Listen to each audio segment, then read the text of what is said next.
Hey guys, so today I'm going to tell you how to make your footage go from this to this. Pretty big difference. There's lots to cover, so let's just get right into it.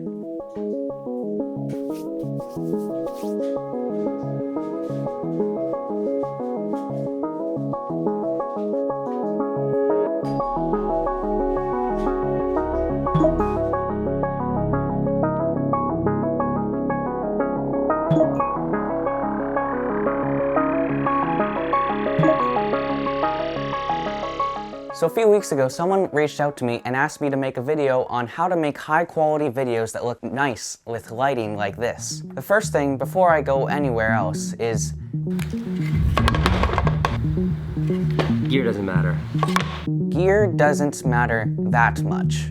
Everyone says that it doesn't matter at all, but that's simply not true. Gear makes a difference, and if you don't believe me, just look at YouTube channels like Matty Aboya, Peter McKinnon.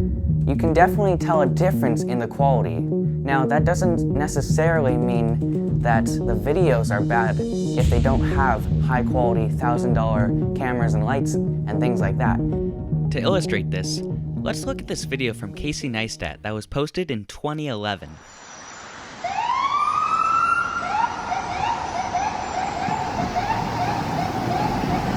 I'm getting a ticket for riding my bike not in the bike lane.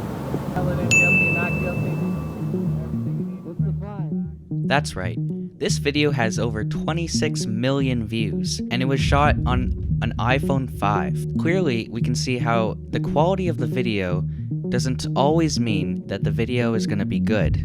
You could have a $25,000 Arri Alexa camera, and it would still be a bad video if it wasn't for the content and the story. The content is what matters the most, but gear will make your production value go higher. And when we're talking about quality, that's what we're talking about, our production value. So I've put together a list of a couple things that are cheap and you probably already have on you, but can make a big difference in your production quality.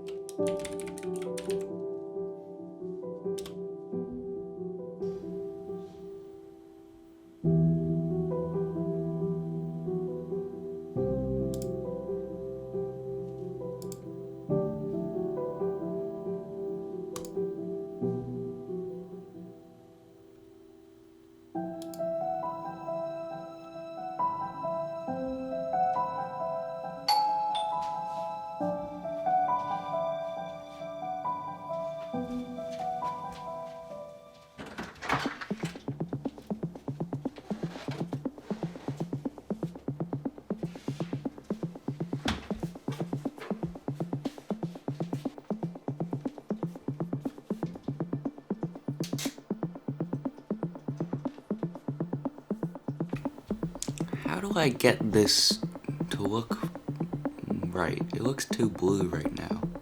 YouTube is the biggest resource for learning how to make good videos.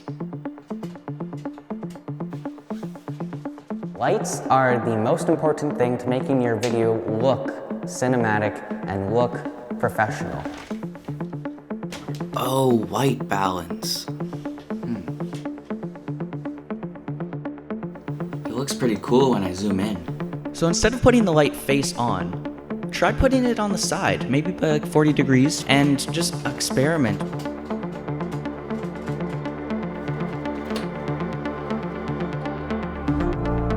Audio is 50% of your video.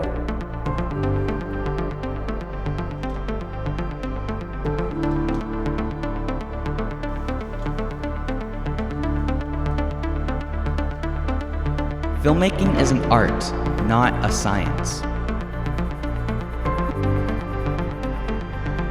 The content is what matters the most.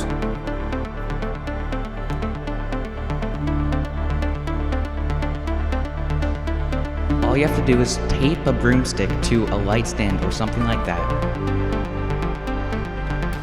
Something Casey Neistat always says is, use the best you have. It doesn't matter if it's a point-and-shoot camera, an iPhone, or a cinema camera.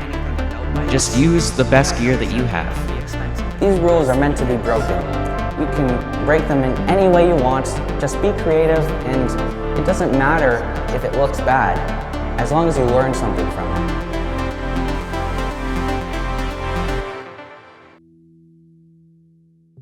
Camera settings. There's 3 things to know about camera settings: shutter speed, aperture, ISO.